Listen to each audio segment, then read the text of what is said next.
وایه د پی ټی ایم و چې پښتون قامي مقدمه یې دنیا ته کښېږده او دنیا ته دا ورثابته کړه چې دا ترهګر دا دهشتګرد دا د ریاست پاکستان خلک دي دا ده جوړ کړي دي دغه دپاره دي د پښتونخوا له دهشتګردۍ له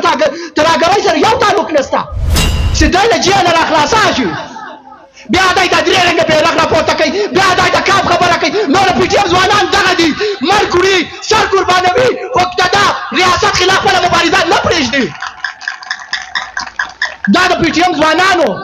ګیلمن وزیر دا نورو ځوانانو ثابته کړه دا درې میاشتې کې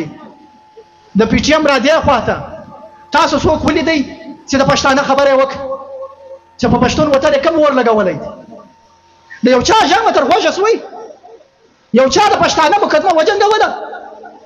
یو چا دنیا ته دا خبره وکړه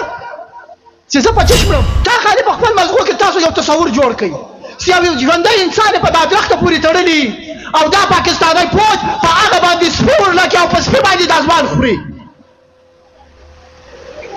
یو د خلکو داستانونه دي یو دلته ناست موږ ډاکټر ملګري دي چې هر یو په خپلو سترګو دا زخمونه لیدل چې ګیلمن وزیر په دا رانه باندې خوړلی و په ژوندي دا ژوندی دی او دې ریاست سپي په ورله کړي وې دا یې خوړلي دا د پښتونخوا کوم هولوکاسټ چې وسو دا کوم ظلم و جبر چې ملګري بیانوي ګیلمن په خپله شاعري کې بیانوي له 1 لک زیات پښتانه خالي وارونټیرر په نامه د پاکستان مړه کړ د مشرف په خپل کتاب کې لیکي چې موږ دا خلک نیول په امریکا په پیسو په ډالرو خرڅول علما را پرېږدل نه استادان را پرېږدل نه سکالر هغه ځوانان چې پی ایچ ډي کړي وي سکالرز وي نه هغه را پرېږدل په نشان باندې هر یو له منځه یوړئ دا زما د کام شعور و جذباتیان دي کله دا راته وایي چې دا سخت خلک دي سخت مجلس دي کله په یوه خبره مشکلات پروپاګنډا کوي کله په بله طریقه پروپاګنډا کوي تاسو د دوی شا واورېدئ هغه مندي هغه ماشومان چې په دا ډرون کې مړه کېدل په دا کاپټر بمباري کې مړه کېدل د هغو چا غږ وکړئ د هغو غم چا وخوړئ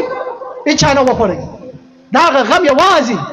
یوازې دا پی ټي ایم خوړلی دی او اوس هم پی ټي ایم خوري او بیا هم پی ټي ایم خوري پی ټي ایم د دې کام وارث دی پی ټي ایم د پښتونخوا وطن وارث دی کته یې په خپل وطن د پنجابي استعمار نور قبضه مضبوطیات نه پرېږدو سر ورکوو ارمان لوني شهید سوی ګیلمن شهید سوی طاهر وزیر شهید سوی عارف وزیر شهید سوی